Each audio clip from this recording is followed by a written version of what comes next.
you likely know, is illegal under federal law. But 29 states have legalized medical marijuana. Among the millions who have prescriptions for it, an 11-year-old sixth grader in Illinois. Her doctor says she needs it to manage her seizures, but state law forbids it. Her parents, well, they decided to fight. Watch. When Ashley was born, we were so excited. She came a couple months early. She was healthy, happy, and beautiful. But in 2008, when Ashley Surin was 2 years old, her parents noticed some delays in her development. Then the toddler had severe pain in one arm. We took her to the ER, and it was in the middle of the winter. An X-ray revealed a fracture. The following week, they brought her in for blood work. And they called us and said our daughter had... I'm sorry, 1 second.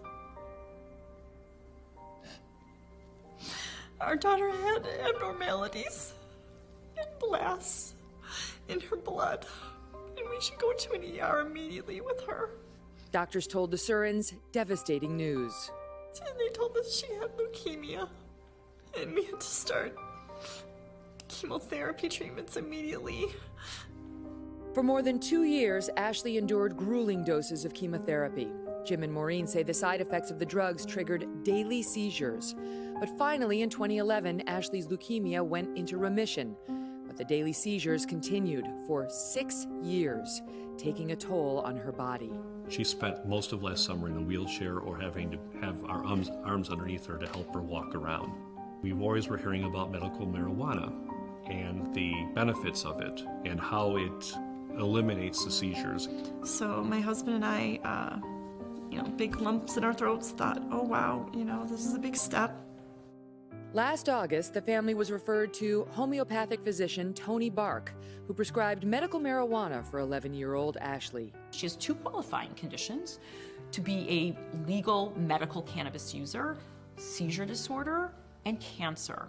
In September of 2017, the Surins applied for a license from the state of Illinois to use medical marijuana to help Ashley. 3 months later, they received the permit. This is one of Ashley's medications that is a oil that goes on. We do it once a day, and it just goes like squirt, squirt, rub them together, done. She has become much more alert, much more aware of her surroundings, physically being able to walk around much better without the aid of a wheelchair. Ashley's parents say the sixth grader needed her meds at school, a patch the size of a Band-Aid on her foot, and cannabis oils administered to her wrist. I wrote a letter for Ashley to be able to use cannabis. We were told by the school that absolutely not.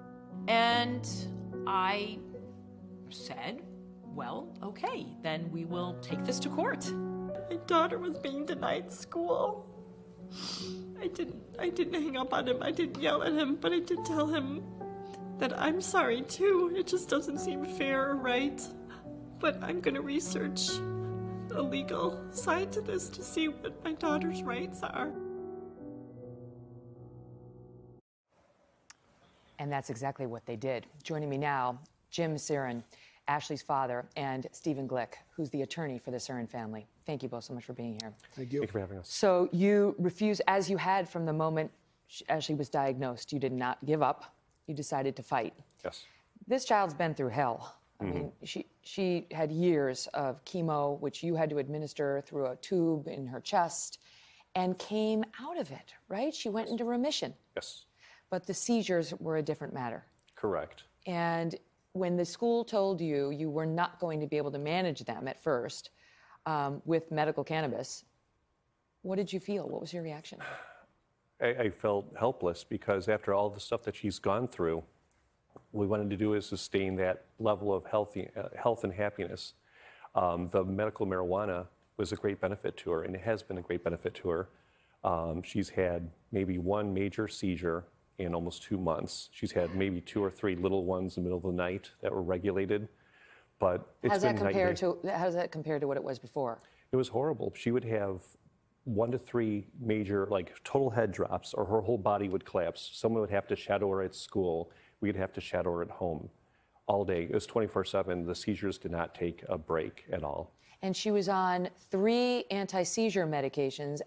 They wanted her to go on a 4th. Yes. And you and your wife did not want that and found this to be a useful, effective alternative to that and have been reducing the seizure medication, right? Absolutely. With the help of Dr. Bark, we got Ashley on a great diet, and the medical marijuana, the patch on her foot and the oils on her wrists, has been night and day. There's no need for those other meds anymore. Now, it's not like the child gets high from this, right? Correct. Like, it's not, I mean, because I think a lot of people out there who think about medical marijuana in the school, they're like, oh, I don't want her to smoke a joint next to my kid who's going to grab the leftovers. Right, exactly.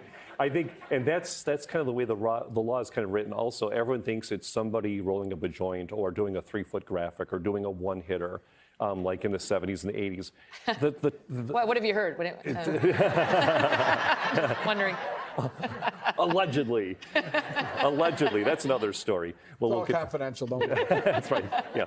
Yeah. And that's the thing is that it's not like Ashley's going to be doing any of that in math class, or it's a patch on her foot. It's not the THCs that are regulating her seizures. It's the CBDs. That is the thing. Nobody knows what that is. Yeah, CBD is basically it's an oil that goes into her skin that controls and regulates her seizures. Yeah. The oil that goes on her wrists control her upper body. Now, Stephen, the school initially said we can't because state law prohibits it, federal law prohibits it. They can't have pot, and they can't have pot on campus. But there's another law that says every student has a right to an education. So you tell me, when I read the legal papers, it looked like as soon as you actually filed them, they caved, and they caved quickly. Well, you know, I think this is one of those situations where the law has not really caught up to reality. There's such a proliferation of legal and medical research on marijuana. And I think really it's all about sort of what, like Jim said, people have a perception of marijuana in school. But really where the conflict is, first under state law, children are required to go to school in Illinois. We have mandatory compulsory attendance. But the more important is under federal law, the IDEA, Individual Disability Education Act, for kids with special needs, there has to be an individualized education plan. In this case, it can only be administered in schools. So the legal conflict is state law says you can't come to school with marijuana. She needs marijuana, but if you don't go to state law, you're violating federal law by not providing the individualized education plan. So I want to tell our audience that we reached out to the school superintendent. Again, right now, things have gone the Surin's way after they got a court order in their favor. But the school says this: Schaumburg School District 54 is committed to the students it serves. We appreciated having the opportunity to work with the Surins and the Illinois Attorney General's office to allow Ashley to attend school where she belongs, with her classmates and her teachers. And the question is how we get this school's hands untied legally, and not just this school, but other schools where there are other Ashleys, or where Ashley might have to go if the family decides not to stay in this particular jurisdiction. And that fight remains alive and well and on the table. Thank you guys for calling attention to it. All the best to you. Thank you.